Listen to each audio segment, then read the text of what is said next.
Okay, powering the printer on for the first time. Hopefully nothing will happen. That's the plan, apart from the fact that it'll get power.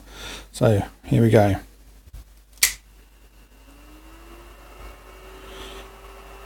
I'm guessing that's a good thing. It seems to have power. Everything has come on. The screen looks a bit garbled on the LCD, but the fan's running. Just the LCD needs looking at. I've probably got the cables running the wrong way or something. Excellent though.